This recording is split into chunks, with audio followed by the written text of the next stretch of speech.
Nouvelle vidéo, et bien évidemment, on va s'intéresser à Ethereum qui aujourd'hui a réouvert la porte des 4 000 $. La dernière fois qu'Ether avait clôturé au-dessus des 4 000 $, c'était en 2024, au mois de décembre. Alors, à trois fois, Ethereum avait testé cette zone. À trois fois, il avait échoué en 2024. Maintenant, la bonne nouvelle, c'est que Ether est dans une position qui n'a rien à voir avec l'année dernière. Aujourd'hui, tout le monde ne parle que d'Ethereum. Bref, Wall Street ont jeté leur dévolu sur Ethereum. On peut voir une rotation qui s'opère depuis maintenant plusieurs jours, plusieurs semaines. C'est-à-dire que, voilà, ils ont accumulé suffisamment de Bitcoin. Maintenant, il est temps de s'occuper de notre ami Ethereum. Et puis, en plus de ça, on a des compagnies comme Bitmain et Sharplink qui, je pense, rien ne pourra les arrêter, hein. C'est un peu les Michael Saylor version Ethereum. En plus de ça, ils sont deux, ce qui est plutôt cool pour nous, puisque leur but, bah, c'est d'être le numéro un.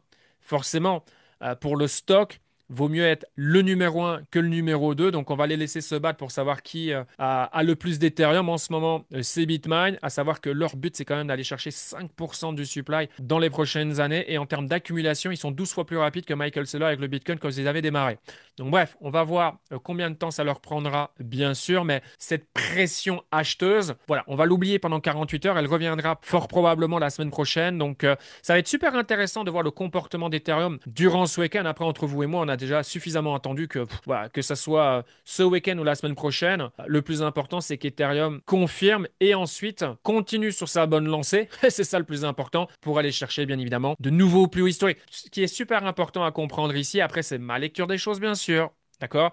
Mais c'est qu'on n'est pas en Alcon Season. On est dans la phase Ethereum saison.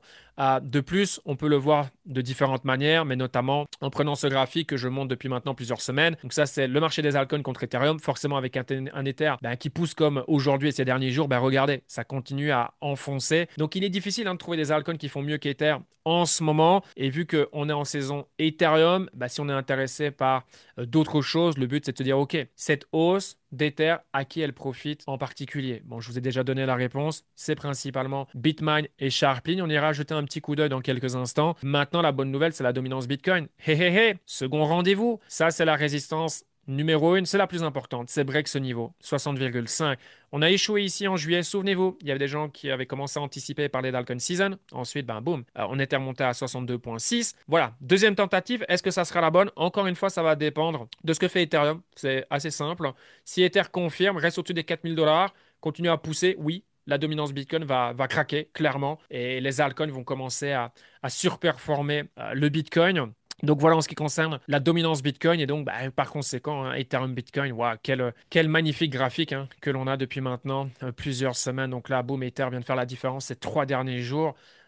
Continue, ne t'arrête surtout pas puisqu'on dépend de toi pour que nos altcoins se mettent à performer davantage. On a tous envie d'aller plusieurs fois sur notre tracker, rafraîchir et voir qu'on est de plus en plus riche. À ce moment-là, on commencera à parler d'autres sujets, notamment la prise de profit, puisque, voilà, petite parenthèse, en bull market, quand on voit notre PNL, c'est bien, ça fait plaisir, mais il y a profit qu'à partir du moment où on a vendu. Donc voilà, et j'espère que les choses vont s'accélérer, qu'on va aller en Alcon Season. Encore une fois, je suis une des premières personnes à dire depuis des semaines et des semaines que c'est le scénario le plus probable. Et là, forcément, plus on avance, plus ce scénario devient, je ne vais pas dire évident, mais devient plus probable, ni plus ni moins. Donc voilà, s'il se confirme, je pense qu'on aura l'Alcon Season la plus détestée de l'histoire du marché des cryptos. Mais justement, c'est là où beaucoup de gens, je pense, pourraient être encore plus susceptibles de se faire avoir psychologiquement, émotionnellement, parce que plus on attend, quand ça arrive, on n'a pas envie de prendre de profit parce que forcément, on voudra toujours plus, toujours plus, toujours plus.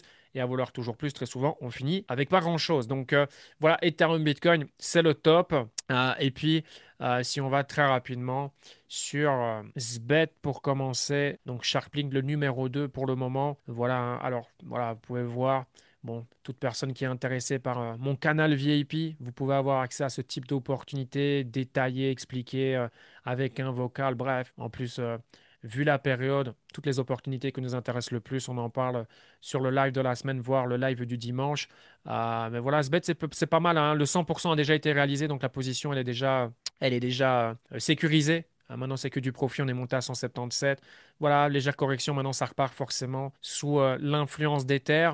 Et puis Bitmine qui est mon petit dernier. Depuis quoi? 48 heures maintenant. Donc voilà, Bitmine, boum. On avait cette belle journée verte. Donc c'était mercredi. Donc là, c'est là où, ok, confirmation. On avait discuté. Bon, ça fait plusieurs semaines qu'on en discute sur les lives VIP. Et là, effectivement, boum. On a eu une belle journée, hein. Si on prend plus ou moins ici, on a quoi? On est sur du 40%. C'est pas mal, hein. Donc, c'est ça l'idée, bien sûr. Si on investit sur Bitmine ou SBET, c'est parce qu'on espère, c'est logique, faire plus d'argent que sur Ether. Ou sinon, autant aller acheter Ethereum, bien sûr. C'est exactement la même chose que MicroStrategy avec Bitcoin. Et si on regarde ce qu'elles nous font, Bitmine, voilà un numéro un ou plus de 800 000 Ethers. Sharpling, c'est bien fait devancer, hein. 500 000 Ethers, donc Bitmine a quand même pas mal creusé l'écart. Et là, c'est intéressant pour les investisseurs Bitmine ou Sharpling, c'est mon cas. Les deux sont dans mon portfolio, mais c'est de se dire, OK, qui va devenir le Michael Saylor, qui va devenir le numéro un?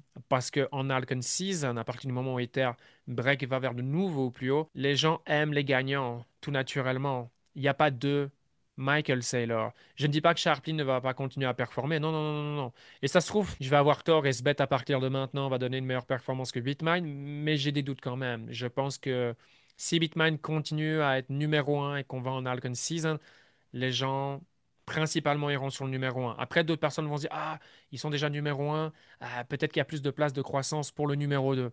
À voir, mais à choisir, je pense que Bitmine fera mieux que Sharplink en Alcon Season. En Alcon Season, forcément, Ethereum va continuer à progresser. J'ai fait des vidéos hein, jusqu'où Ethereum il peut aller sur ce cycle. Alors, c'est très difficile, personne ne peut le savoir.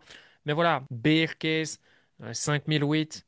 7005, 7005, 7008, c'est déjà une très belle target hein, pour Ether. Donc, un peu moins d'un fois deux. Et ouais, par rapport à là où on est, après, si le marché 100 balles devient complètement fou, il y a un scénario où on peut aller au-delà des 10 000 dollars. Je serais le premier à être super content et à m'être trompé, entre guillemets. Parce que c'est vrai, je ne crois pas trop en un Ether à 10K. Maintenant, je ne demande qu'une chose, c'est que le marché me donne tort. Mais donc voilà ce que je souhaitais vous partager. Et n'oubliez pas, on est en Ethereum saison, on n'est pas encore en Alcon season. On va devoir encore attendre probablement quelques jours, quelques semaines. Encore une fois, il n'y a rien de garanti. On n'a jamais été aussi proche, mais ça ne veut pas dire que c'est fait. N'essayez pas d'anticiper le marché. Voilà, c'est pas un conseil d'investissement. Tout ce que je partage, c'est 100% pédagogique, éducatif. Faites ce que vous voulez, hein, c'est votre capital, ne l'oubliez jamais. Mais voilà, très souvent, quand on anticipe le marché, on se fait avoir. Donc voilà, chaque chose en son temps. Mais bref, si vous aimez ce genre de vidéo, n'hésitez pas à mettre du like, ça fait toujours plaisir à la partager à des personnes autour de vous qui, selon vous, devraient s'intéresser au marché des cryptos, surtout en cette période. Et puis voilà, si vous voulez rejoindre mon canal Telegram, il est disponible juste ici en dessous. Sur ce, bon week-end et à la prochaine. Ciao, ciao.